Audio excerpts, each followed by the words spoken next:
Welcome to Agency Insider, the podcast that takes you behind the scenes of digital marketing world. I'm your host, Navneet Kaushal, CEO, Page Traffic. Each week, I'm joined by renowned guest speakers, industry experts, successful marketers, and digital pioneers who will share their insight stories and strategies. Let's get started and unlock the secrets to thriving in this ever-evolving digital industry. Today, I have a very special guest, Artem Klimkin, owner of Genius Social Selling.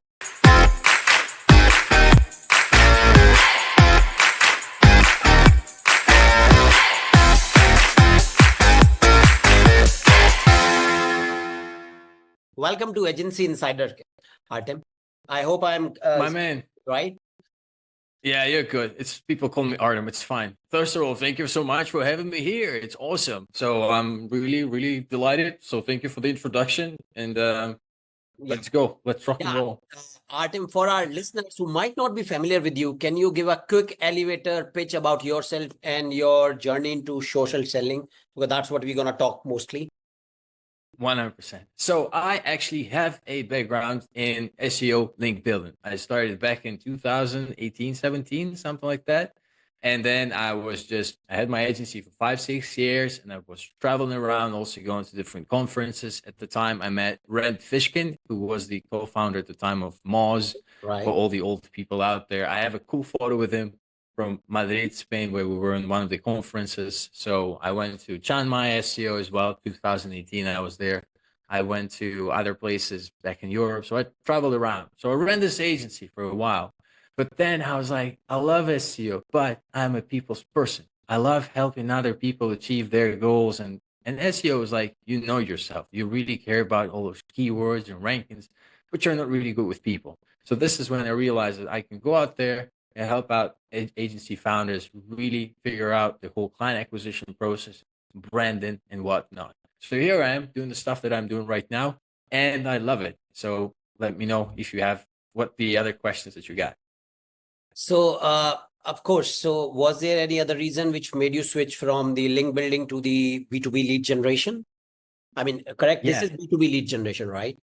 I mean, I wouldn't call it like B2B lead generation because it's right now, like lead generation is kind of, I mean, it still exists. Yeah. If we talk about the traditional, kind of definition, what B2B lead generation is. Yeah. We have this agency or like a freelancer consultant reaching out at scale to different potential clients, and they get the database from different sources. You can get a database Polo, you can get the database from like ZoomInfo, whatever it is, you can scrape your own thing, find the emails, and then just send all those emails everywhere. I don't do this, because the selling a sophisticated service for a lot of money, what a decent SEO package should be like, is a sophisticated process. So it takes a while. We need to show our ideal clients who we are. They need to trust us because SEO does have bad rep. We need to do all these things to make sure that they are that they will eventually buy from us. So it's much more than just lead generation. So I'm working with LinkedIn right now. So I take SEO agency, and then I literally help them to position themselves, pick a niche. Like I literally push my clients into picking something very specific. And then we go out there, we find their ICP, their ideal client profile. We start sending direct messages to, first and foremost, connect with our potential ideal clients so that we can start a conversation with them, because people aren't ready to buy right away. Right. We need to have some sort of connection with them, interaction. And then I also help them to create content, video content, carousels, posts and images, all of that stuff, in order to ensure that the potential clients that we have, when they check out the stuff, they're like, all their concerns are kind of being addressed ahead. They're like, oh, this guy really knows what you're talking about. I like him. I'm going to reach out to him, talk to him, and maybe buy from him. So that's what I help SEO agencies with right now. Right. So what you do in social selling is mainly for the SEO agencies, right?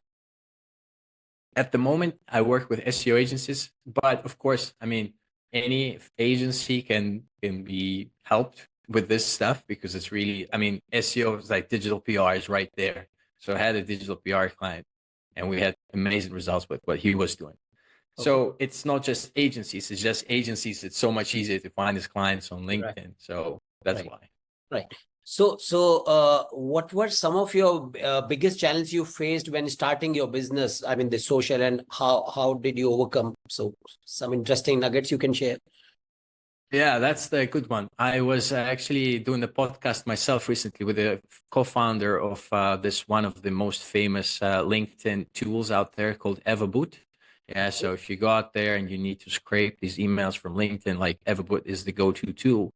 And Okay. we were talking about a very, very specific aspect of it. It's like, what do you base your business around? Yeah, and whatever it is, you have to be solving a problem that your ideal clients, the clients that have the money, by the way, to buy your service, that they have. Like you have to be very, very specific with this. Hmm. So in my case, when I was, link building wasn't hard to start because okay, link building agency, everybody needs links, even though it's a commodity right now. But back in the day, it was a little bit maybe easier. So and but the social selling thing was a little tricky because I spent the entire year figuring the stuff out, also fighting my own demons because I didn't want to do certain things I didn't want to get back to like this agency setup. But then I kind of found peace with myself in a way. Yeah. I was like, okay, well, I can do this. Maybe I can outsource that. And then I can try this. Maybe I like it in this setup. And finding the niche, finding the position, and it takes a while. So you have to kind of go in there, throw yourself inside.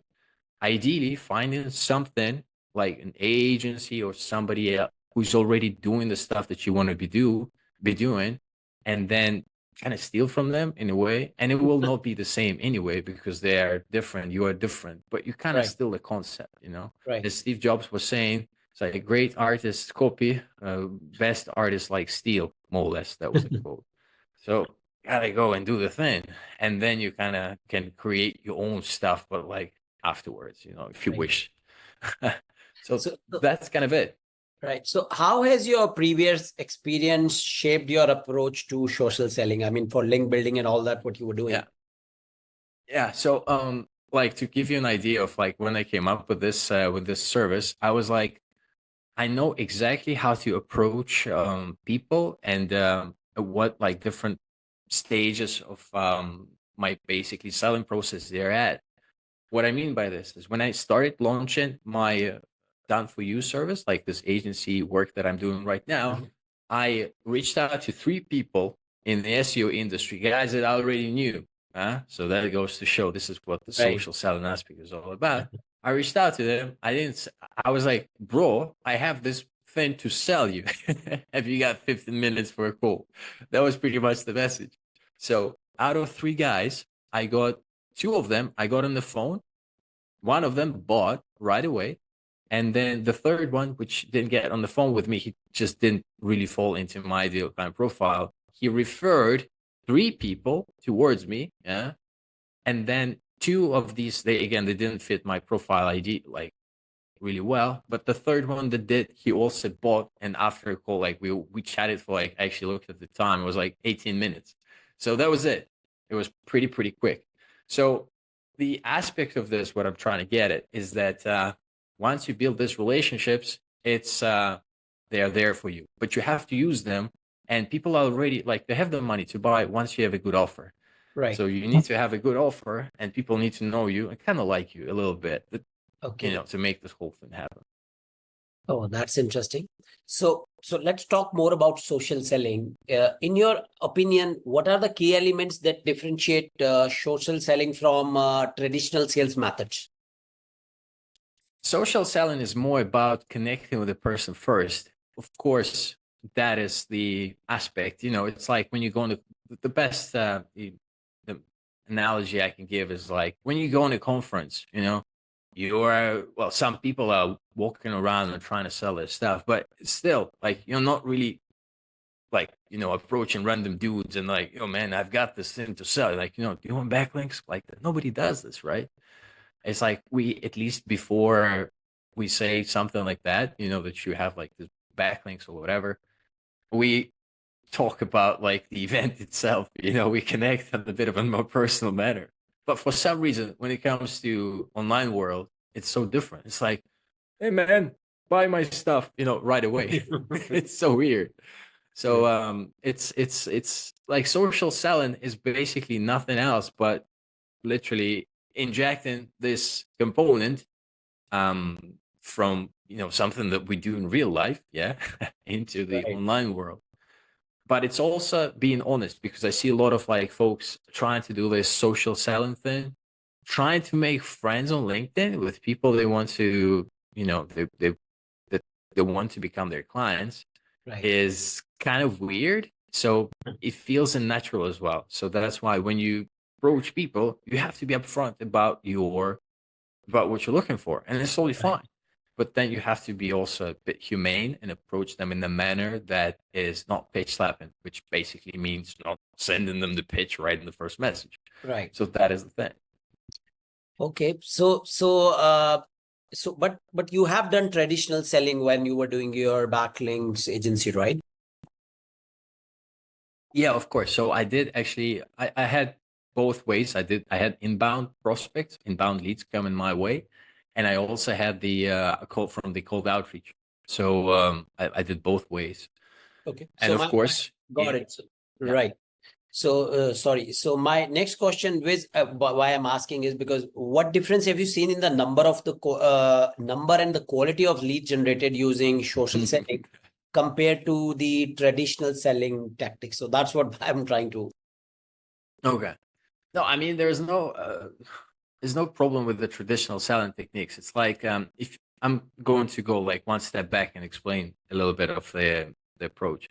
So there is this thing called the buyer's pyramid. So it's made out of this levels, basically stratas, and basically it tells us that out of the entire population, at any moment in time, for whatever it is, people can be looking for new tires, people looking for dentists, people looking to buy, I don't know, houses. At any moment in time, in any given population, it's only 3% of the audience that are aware of this problem that they have, and they're looking for a solution actively. Yeah, just 3%. It doesn't mean that they're looking for your solution. They're just looking for a solution. Yeah, so that's why the conversion rate by default, it cannot be higher than the certain percentage for whatever population. And then there is 7% of the audience that are aware that they have the problem, yeah, and but they're just not looking for a solution just yet. Yeah, maybe something else is going on, like whatever it is.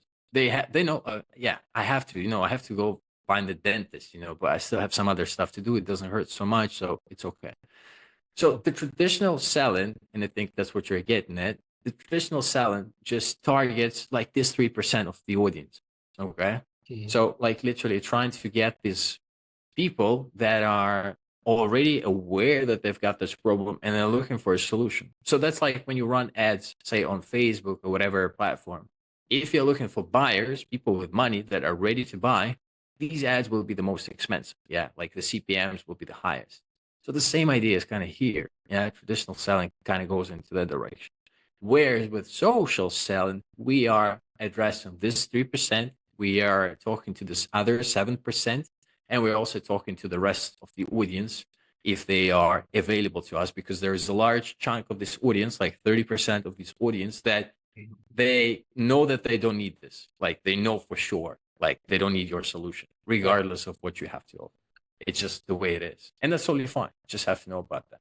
So So that is the difference between social and it's kind of a funnel where you have tofu, mofu, and bofu. So we're talking about not just the bofu, bottom of the funnel. We're talking middle and the top. It in that context. yeah, pretty much. Yeah, it's a pretty good, yeah, it's a good analogy. It's just a little bit different. That's it. Right. Yeah.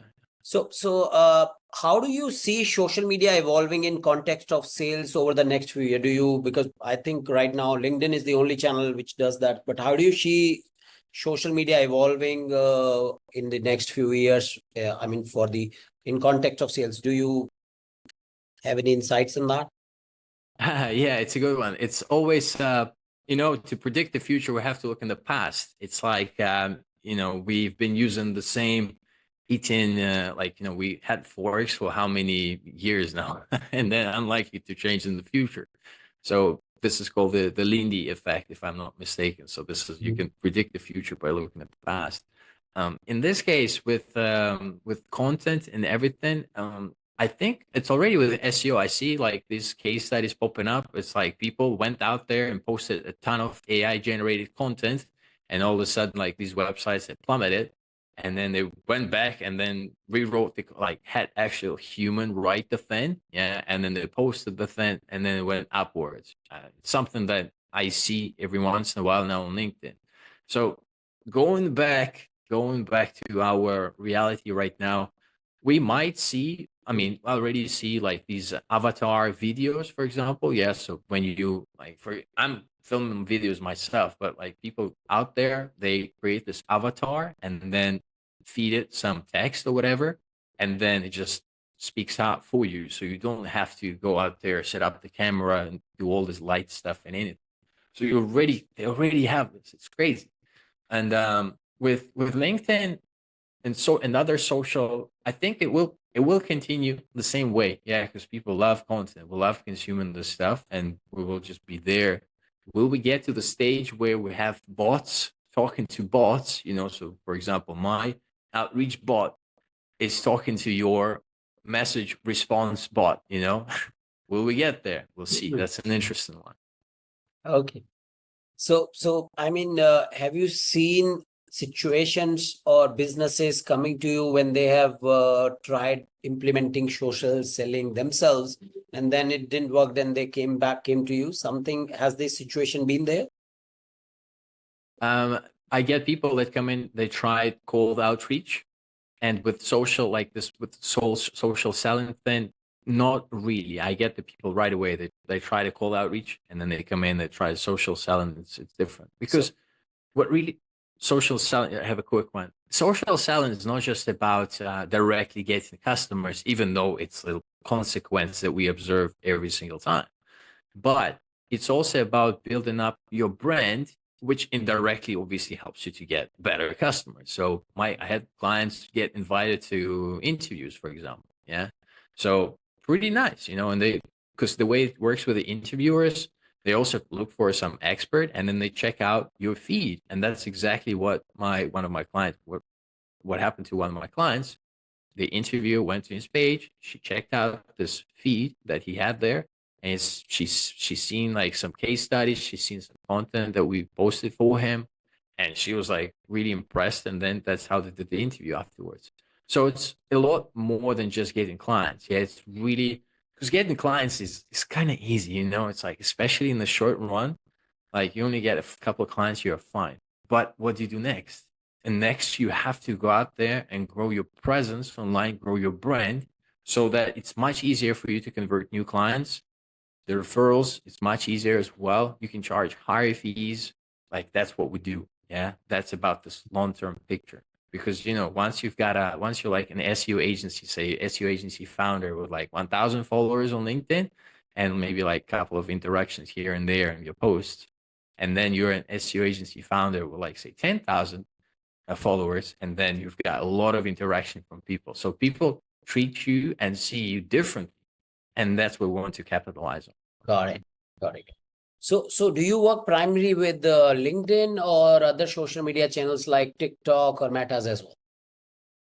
Right now, it's just LinkedIn. LinkedIn says beautiful. The way they kind of become this platform, the way this whole algorithm is set up, LinkedIn is great for B2B services, not for everybody. So I had a bunch of SEO agency guys come to me, and I had a few people. I said, no, you don't have to do LinkedIn. In fact, I don't recommend it because they're working with more traditional industries like say plumbing, solar, like stuff like this. So of course it's much like the plumbers are not on LinkedIn. They are on site working with their clients, or maybe they can answer your message, your call, your email, whatever it is. Yeah, but so how so then you say then how does an SEO agency benefit? So when most of the ICPs is not on LinkedIn and they want to they don't. No, they don't. Like that's the thing. I tell them not to use LinkedIn because it makes no sense unless they want to. I mean, if it's like, if you try to find clients somewhere they're not, it makes no sense to use it. So that's why I say no, it doesn't make sense for you. You go and you do your cold emails, and they work, they tell me, we tried cold email and we got some clients from it. I'm like, okay, beautiful. Keep doing that. Looks perfectly fine. Just grow in there. Not on LinkedIn. Maybe YouTube as well, because I mean YouTube is a more like a male dominated platform. So I would imagine that you can find some plumbers there on YouTube as well. When it comes to TikTok, again, it's about like who is there. Yeah, what sort of Right. an audience are you looking for? Right. Who are you selling to? So you have to be very clear on that. So do you use any tool or platforms to manage your outreach and follow-ups? If you can share. Very good question. Yeah, 100%. I actually had a video done I think a year ago. I posted it's like why you shouldn't use LinkedIn automation. And LinkedIn is any LinkedIn automation, and I don't mean just tools like sending connection requests or anything. If you're using commenting tool or any tool that you have to like download Chrome extension for LinkedIn, is technically an automation tool for LinkedIn, and it's against terms of service. So your account can get restricted. It's not like crazy right away, but they will restrict you once maybe, and then you can have some issues. So I'd rather not have that like at all, because I don't want to risk losing an account because of that. So I don't recommend using cloud-based solutions. And cloud-based means that, again, once you need to download a Chrome extension for that, then that's a cloud-based solution. Because LinkedIn, and I did an interview with with the founder of one of the wider known automation like outreach tools for LinkedIn called Link Helper 2. And he shared also like off the mic as well about this whole security thing that they're working on currently, because chances are LinkedIn will make things worse for certain tools. So because they know they exist, they track them, and you have to be really careful. Like you have to understand what's going on. So I personally right now I use Linked Helper 2, and it's actually running on my computer right now as I talk. It's a tool that mimics your activity on LinkedIn. Yeah. So it's like as if you're doing it yourself. So the mouse is moving, the things are like It's typing in not like there. a Chrome So extension, is it? it's not Chrome extension, like not Chrome extension at all. So it's like a separate program that runs on your computer, and then that's how it kind of connects and it works. You can also have it set up on the a remote machine somewhere. I don't have it set up this way right now. I have it on my computer, and that's the tool I use also for sending connection requests, sending messages, and sending follow-ups. So that's pretty much it. So let's talk about process, Amit, because the audience here is mainly to understand how they can generate leads from LinkedIn by social selling. So let's go into a little bit of process and framework. Is there a step-by-step process for your framework in finding and engaging with potential clients on LinkedIn? Some framework you can share? Yeah, 100%. It's super step by step. Before we even start, we spend a lot of time on the boring tasks of niching down, because it's always the case all the time. Like I started working with a client right now. He is e-commerce SEO. I was like, my man, anything within that, we have to kind of, trim down a lot, So because like e-commerce Shopify, SEO. SEO, something like that? Yeah, like you can do Shopify, but even if you do Shopify SEO, like what is it? Like is it Shopify SEO for, I don't know, pet toys, or Okay. are you doing beauty, like whatever? Right. In the case with this client who went into a niche, like it was a beauty niche. So like, okay, let's do beauty stuff. It's a good niche. Yeah. So we went into beauty. And then because why is this important? First, you are building up your presence for this specific niche, and you're adding people that work in this specific niche that are decision makers. In this case, maybe they are owners of beauty stores or something. Maybe they're like co-founders of these things. Whatever it is, yeah. So you adding them into your network. And as you can imagine, once you add somebody new to your network, they're like, who the hell is this guy? So what is it all about? And However, once you start talking to them directly with your content, because now you're addressing a very specific niche, you say, hey, beauty brands, I want to tell you about this and this and that. And then they're listening. It's like you're walking around a supermarket and you have an announcement. If it's a general announcement like, oh, today we have a discount or whatever thing, who cares? But then if an announcement is calling out yourself, like it's going like Navnit, and then all of a sudden you're more attentive because like, you know what I mean? So you have to pick a freaking niche. Like, don't go past this on LinkedIn. Like, otherwise you will drown in all the noise and you will, it's brutal, and that's really hard to do. Yeah. To do it yourself, to pick a niche yourself. Right. So that's why when people come into me, I literally like almost like grab them by the neck and like, okay, you're doing this, I'm being very, yeah. Do they agree to that? Very, yeah, of course. I'm very, very totalitarian manner. So there's no. Of course, I'm kidding, but yeah, No, I know. But You are very you know what I mean? persuasive, just to put it in a more subtle way. Yeah, because otherwise it just doesn't work. So we have to pick something. We try something out for maybe 3 months. If it doesn't work, we switch, but it works. Okay, that's important. That's super important. Then you have to optimize the profile. And by optimize, I mean you have to have a good picture. Yeah. So like yourself and your LinkedIn. So whoever is checking out this video, they can go check out your profile because it's good. Your profile image is good. So you want to appear wearing something, I don't know, more or less casual-ish kind of whatever it is. You have to have a good quality image with light, attributed. Right. Because LinkedIn, if you think about it, it's like cold emailing, but it's a lot better because you can actually create your persona. You can provide more information. You can spice it up with social proof. This is something we'll also include in the profile. So it looks more legit. Yeah, because the first time nobody trusts people on these networks. So people check you out and like, okay, is he a legit guy? So that's the thing we want to kind of convey to our potential customers as quickly as we can. And it also goes to like, for example, I run a lot of tests for the actual facial expression. Yeah. So if you're just like that, but if you show your teeth, all of a sudden people see you as more likable person, more trustworthy, and so on and so forth. There's a big difference. So we play with this neural marketing stuff as well. Okay, then comes the banner. Yeah. Right. Yeah, no, it's crazy. It's crazy. Then comes the banner. So this is again your opportunity to call out your ideal target audience, include any social proof that you might have. The about section, again, you talk about your customers, again, calling out specific niche, yeah, and providing any social proof, any testimonials, anything. Also, there's this custom button, custom link. If you're using sales like Navigator kind of premium LinkedIn version, it allows you to click away from your profile to whatever you have. Absolute majority of people either don't use it at all or they use it for their calendar, which is crazy because, I mean, who cares about it's a bit of a too much of a commitment step, Yeah, sending nobody's just people gonna come and click your calendar and book it right away. Right. Yeah, I mean, it's not likely to do it. So that's why I say, okay, you have to have like a case study, then people check out your case study, and from there they can book, Okay. and you can do other things. So once you've got this whole thing, like this whole profile optimized, like in this manner, it looks nice. You're very specifically there's talking about the specific niche that you have. You've had social proof. You look absolutely stunning on your image.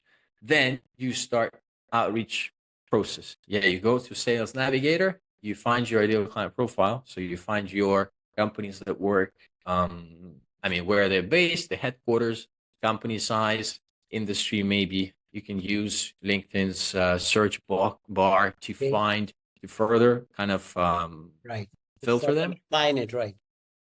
Yeah, you can also upload, but this is for more advanced Sales Navigator version advanced. You can upload your own database and let LinkedIn do the mapping and matching of these companies that you upload to the decision makers. It's really, really powerful as well. You go out there, you find these decision makers, you start the outreach campaign, and then you start sending these messages, trying to connect with people in a subtle manner while clearly stating what you're up to. Yeah, that it's. So give me an example of how, let's say I find sure. ICP, I have to send them a request. Then do I just click send request or what do I write? Yeah, exactly. So you just click, if you're doing this manually or with the tool, whatever, you just send a request. There's no need to write anything, because that's a really crazy study that I first read on Galaxy, actually, when I was using the tool at the time. And I was like, really? It makes no sense. And then I kind of tried it out myself. I had some other guys, check out the stuff and try it. It's funny, but yes, in reality is that, unless you kind of really know the person, unless it's a lot more personal than just including like a line, Right. um, yeah, it just, you save a lot of time if you don't write personalized stuff, and it's not worth it afterwards. So just don't include anything. So, Yeah, yeah, yeah, please. if you want, Mhm. yeah, if you want, you can. Again, this is not possible for everybody. If you want, and this actually makes a big difference, you can comment on people's posts, yeah, before anything, before sending connection requests, and then you can send a connection request. The problem with that, the absolute majority of people on LinkedIn do not produce content, so we cannot comment on everybody's post, so it makes no sense. Right. So how do you nurture leads on LinkedIn? Let's say after sending a connection request. So you send a connection request, the guy accepts it. Then what happens next? And then we send him a pitch, and take his family as a hostage, and that's how we sell the service. Isn't it direct selling? Yeah, it's good, but it's okay. A bit of it's good to change the strategy. Okay. No, I'm kidding, obviously. No, that's a very good question in a way, because remember how I mentioned the buyer's pyramid some time ago. Right. Our goal is to find these through our subtle messaging. Our goal is to provoke the people that are aware that they have this problem and are looking for a solution to show themselves. Okay. So how does it happen? We send them a simple message, yeah, at the start, and maybe follow up once, and then we see how they react to this, because people that are interested, they will check out your profile, and then if dots connect for them, and dots should connect for them, because you've got all the right positioning, you've got the niche, you've got the offer, you've got the social proof, you've got all of that, and you've got some content already, you've been posting it for a while, so people see that you're doing your work, they see you as an expert right away at a glance. They will write themselves. They will be like, oh man, yeah, I was actually curious about this, can you tell me more? And that's when you get them on the quick not a sales, quick intro call. I call this. It's like an e-coffee type of thing, 10, 15 minutes. The goal is to just get on this new level of connection, because right now we're just talking in messaging. Yeah, we are just in messages. We need to take our relationship to the next level. We need to call, have a quick chat with them like that. 15 minutes, nothing else. We're not selling. We're just sniffing each other's tails, in dogs' terms. Okay. and then we can see if it happens, further. Okay. And most of the time it's 15 minutes. We don't even talk about work. We talk about weather. We talk about the plans for whatever. And then the last 2 or 3 minutes, the prospect actually asks, so what is that you do? And then this is your chance to say, we do this and this and that. We've done it for this and this and those companies. If you're interested, we can schedule another call where we can drive through all this process, and then yeah. Okay. And then another call, it's the sales call essentially. I know you talked about how we can improve our LinkedIn profile, but in a general sense, or a specific sense, how important is personal branding in social selling? And what tips do you have for professionals looking to enhance their personal brand online?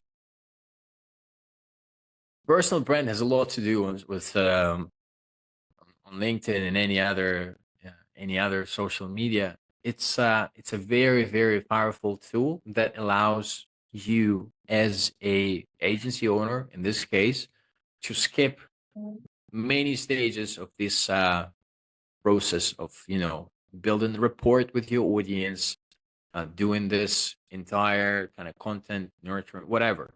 You can skip all that really quickly, yeah, because people heard of you before, they know who you are. It allows you to go directly to selling. I'll give you an example. There's this one guy you probably heard of called Ryan Stewart. So yeah, so he's pretty famous in the SEO field, and he doesn't post every day, I guess, on LinkedIn, but every time he posts something, people react to it.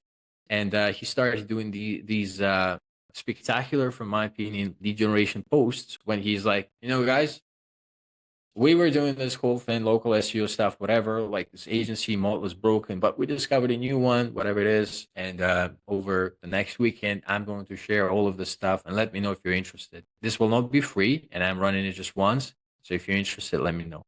And then people just interested. And then his VA, I don't think he does it himself. His VA just sends the landing page to all these people, and then they go on the landing page, and then there's this, directly, like, a bit of information, and then you can buy it right here. And it was like, I think it was like $200. Right. And then he sold off, like, from this one post, I think he made a video about it afterwards. He sold like 60,000 right. Wow. Like on a weekend. That's how powerful this personal brand is. But the guy was like, he was building it up for a long, long time. Like, I remember watching him back in 2018. He was running his Facebook ads, like videos, etc., just building up his presence, and because that's what it does. Because you can then utilize the power of personal brand to go directly into selling. And I'm sure, like, a large chunk of these people that were there, they heard of him before. But even if they didn't, you just find this post on LinkedIn, you see a lot of people there, like, interested in pushing this whole narrative, and the offer is great, and you see that the guy's got some decent following, looks Right. legit, Right. easy money, so Right. that's what it's all about. It's more like medium, long-term stuff. That's what it's all about, this whole personal branding thing, which of course is, at the same time, you can run lead generation, no problem. It's not like you are stuck in this one mode or anything. Right. Right. So let's move on to AI and automation. Of course, how can we not have a talk on AI? So can ChatGPT or other AI tools be used effectively in social selling process, or do you use them? If I use them, partially, yes, I use AI to work with some of the posts that we put together. But it's all like, you have to feed it. It's garbage in, garbage out. You have to feed it some quality stuff before you get something quality, quality out. So in my case, we actually sit down, like we're doing with you right now. I do the same thing with my clients. We sit down, I ask them a bunch of questions about their, like, the pains that their potential clients have, and then I have these videos created for them, and then I can use a bit of AI here and there to create separate posts out of these videos as well. Yeah, but it's all like using the original quality stuff, because otherwise we're losing the touch with the human, like with the person's personality, if you wish, because we're really, some people like you, some people like me, um other people don't like you, other people don't like me. Yeah, so the whole idea is to kind of go out there and build this personal brand through being present as a human being, especially in this digital age when we're more and more disconnected from each other through social media. I know it sounds funny, but that's the reality. So how do you see role of AI evolving in the future of social selling? Of course, besides the bot talking to bot. Like, that's the direction where it's going, and then we'll see. It's an interesting conundrum. I have no idea. Let's see. Let's check it out. Okay. Because at this moment, what I can say, what AI has failed to do right now is create decent comments. Let's put it that way. So there was quite a few tools out there. I haven't tried them all, but the ones that I tried, they are very AI. Yeah, it's a waste of time, because then before commenting somebody's post, I have to look at the post and read the, like, part of it, at least read part of the post and then comment. Now I have to go check out the post. No, I check out the comment that it has been created by AI, and then I need to make sure that it makes sense. So I read the post now again and then check for AI. Does it help? No, it doesn't. So that's how I see this. But yeah, it's a tricky one.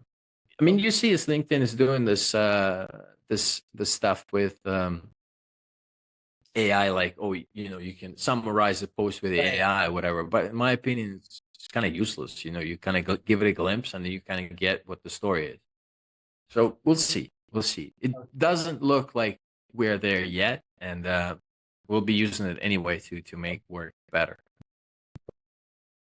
Let's talk about the client servicing and what kind of a service do you provide to your clients when it comes to B2B lead generations? We have two types of services. So the first one is done with you. This is when you come into me and you're like, Artem, I've got the team inside, in-house. I want to know all your secrets. I want to have the system so I can use it myself. And I'm like, okay, no problem. I have the solution for you. I come in, basically become your partner for 3 months, because this is more or less the time that is necessary to have this whole thing running. I'm there for you to change everything what I covered before in the interview. So we'll go over your niche position offer. We'll go over your LinkedIn profile. I help you to find your ICP. I show you how to create campaigns. I help you to draft the messages for your audience. I show you how to interact with people in the direct messages. I show you how to create content at scale. So by investing, say, 2 hours on a weekly basis, you can have content for a month, every single day, different types of content. And that will actually generate momentum.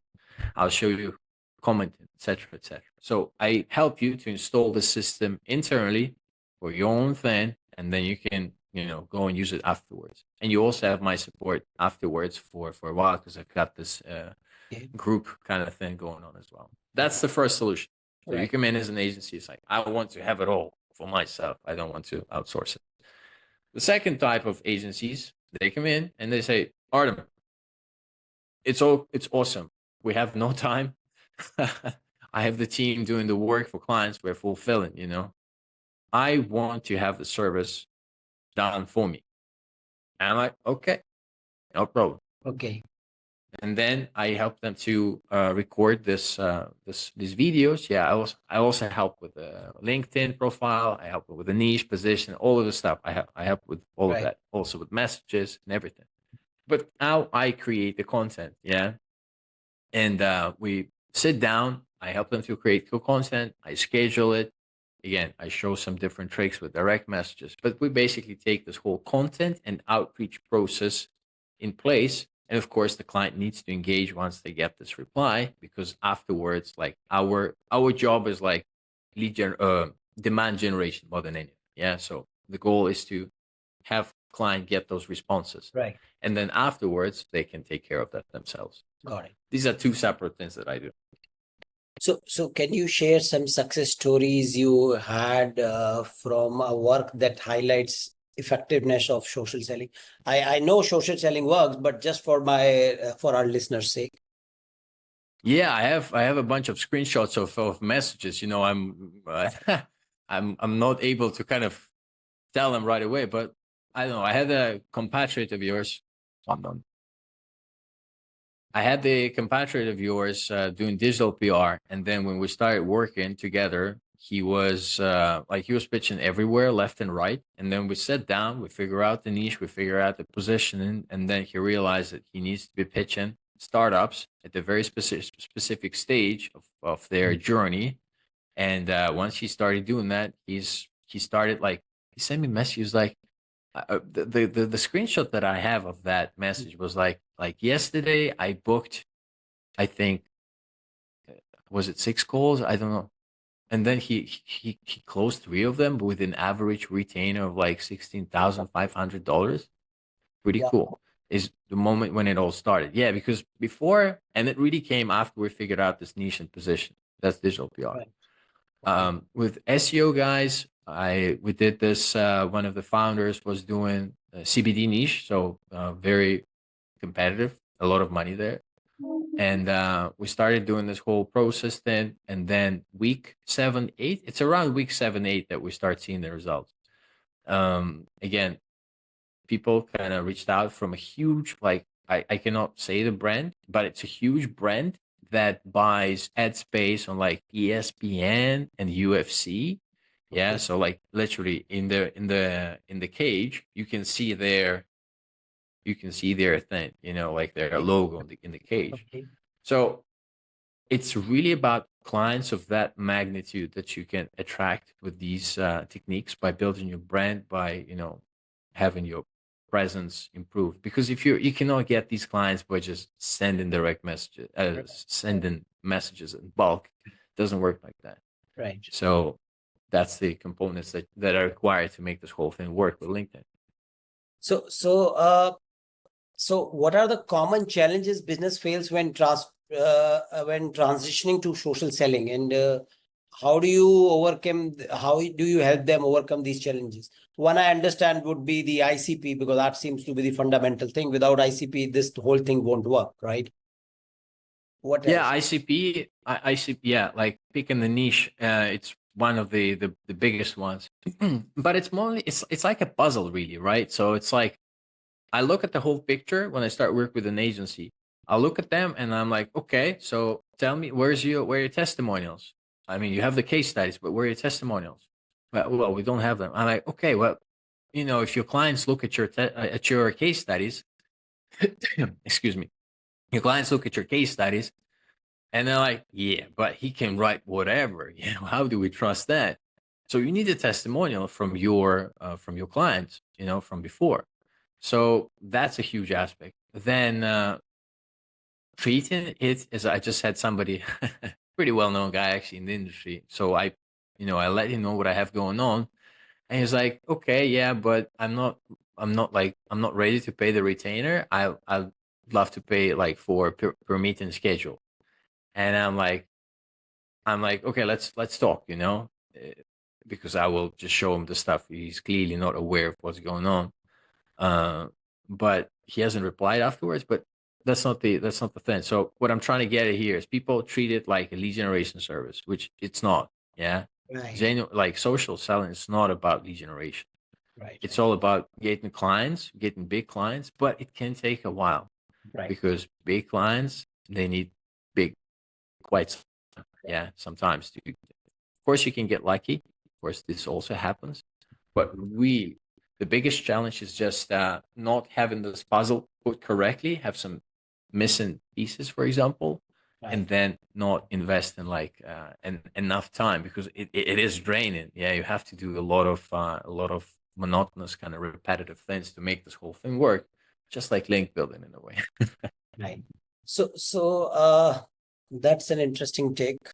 So what motivates you personally in your work? I know, and how do you stay inspired? I know you are a people person, so that will be number one motivation. But what else is there, and how do you stay focused? Oh man, motivation. It's the to be honest, it's the family thing. It's the like I'm not married. I don't have a family like that, but I do have my parents, for example. So not long ago, my mom, she kind of reached out to me saying that they're going on this cruise with my grandfather, who's pretty old, so I love him with all my heart. And she said like the only thing they could get in the cruise was like some like this VIP kind of cabin, which was super like crazy expensive for like 5 days. It was like quite a lot of money. So I thought like, oh, I can. And she didn't ask me for anything because they're well, thank God. Right. Everything is fine. But I was like, okay, I want to chip in. So I sent like a half, like basically a part of that thing, to pay it off. And she was like, yeah, but why did you do it? I wasn't asking for anything. I was like, yeah, I know. That's why I did it. So things like this are really kind of motivating. And of course, just like helping other people. Like I have this one client right now, and sometimes they just need company as well because it can get lonely. And once you're like on LinkedIn, we're actually having quite some fun, working on the stuff together. So that's also like a good motivator for me because you can always interact with another person, and Right. as a people's person, it's good. So if you could just give one piece of advice to someone starting social selling, what would it be? Starting social selling like for themselves as a career or as an agency. Uh, for both? Both. Well, for an agency, yeah, I mean like you want to do this. There's this like I don't know. They say it's a Chinese saying that the best time to plant the tree was 20 years ago, and the second best time is to do it now. Yeah. So Exactly. So it's like you have to you got to be there, man. If your clients are there, if your clients on LinkedIn, you got to be there.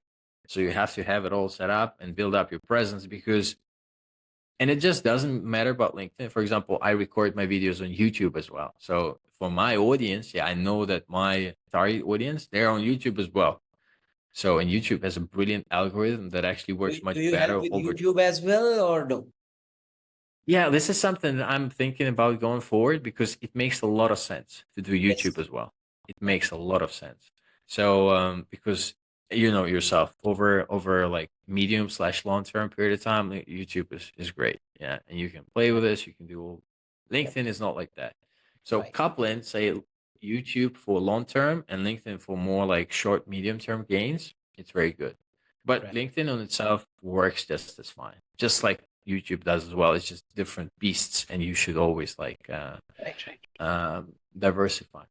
And that's for the agency. Yeah. So once you're doing this whole agency stuff, so invest into it and be prepared to not see any results for a while, just like you tell your SEO clients. So, guys, it will take months. And Right. that's reality what happens as well with LinkedIn. You Right. see quick results every once in a while, but come in with no expectations and just share some stuff. Reach out to me if you need some Okay. help. As a social selling professional guy, this is a tricky thing. Yeah, because you can be pretty good, but how do you like say get paid for this? That's a tricky one. Yeah, Right. so you go train yourself again and find help your clients get clients, and then again get the testimonials, get the case studies, and then proceed onwards. You know, charge higher fees, figure out your commission structure if you want to, or simply just be there for as a fixed rate person, but on a really high rate, for example. So that's how I see this. Okay. So, closing thoughts. What resources, books, podcast, etc., do you recommend for those interested in learning more about social selling? I know you Well, you have should a YouTube definitely channel. check out my YouTube channel and subscribe. The link to Me your on YouTube LinkedIn. channel will be is in the No, link I'll description. tell you. No, I actually have a really good advice from my perspective. Okay. There's a lot of people on LinkedIn that are like influencers in a way, and then they try to sell their stuff. Okay. Just be cautious of this stuff because a lot of these people they got their followers at the time when LinkedIn was still a baby in a way. This new algorithm wasn't here, yeah, and it worked pretty well. They got a lot of reach on their posts, and then they accumulated all these followers at the time, Right. and it was different times. Okay, that's one thing. That's one aspect. So don't like listen to them as much as you know you want to in a way. Second, they are different people of different countries, different genders. So the world of LinkedIn is very different to and I'm going to say this because I don't care. The world of LinkedIn is very different to an attractive female than to an average looking guy. Let's put it that way. So it still is the same. So as an attractive female, you can go out there, take a selfie, say business is business, and then it will get some interaction simply because of the selfie. You know what I Right. mean? Right. Right. For a guy, you have to like do some legit stuff for a long time before people kind of start appreciating. Right. So, you know, guys, we have to do these things and just see if you find the source of if you're looking for a source of information for yourself, find somebody who is similar to you. You know, like if you're from India, find some Indian guy that nailed it. You know, if you are like I'm not from the States, I'm not from Europe in a way. I'm from Russia. Yeah. So like, you know, I'm managing to sell my stuff to like Europeans to Americans and all these things. So I know my thing. Yeah, I figured it out. So if you want to be like me, well, you come to me then. If you want to find somebody else, you find somebody else. That's the idea. Okay. So, how can listeners connect with you or learn more about your work at Genius Social Selling? You have to go and basically send out the connection request to me on LinkedIn. Okay. I'm not sure I will accept it. I'm just kidding. We'll I just I send will check without it. any without any no. Yeah, exactly. Yeah. No, no, no. I mean, no. If you like, okay, we do it like that. If you say that you come from the Mid Podcast, I'm going to accept the invitation because I get Absolutely. a lot of random. I don't want to Right. get the spammy stuff of like links Okay. and anything. All So right. All right. and also YouTube. So LinkedIn and YouTube. 100%. I have a lot of cool stuff that I share there, and there'll be a lot more. So you have to go and sign up to my stuff. Right. Okay, Artem, that was very insightful. I'm sure our listeners must have gone and at least got themselves interested in social selling, I'm sure. At least send a connection request. Just do that. Yeah. Repeat call to action. Go follow. Right. And thank you for joining us and giving us your valuable time. My absolute pleasure. Thanks for having me once again. Thank you.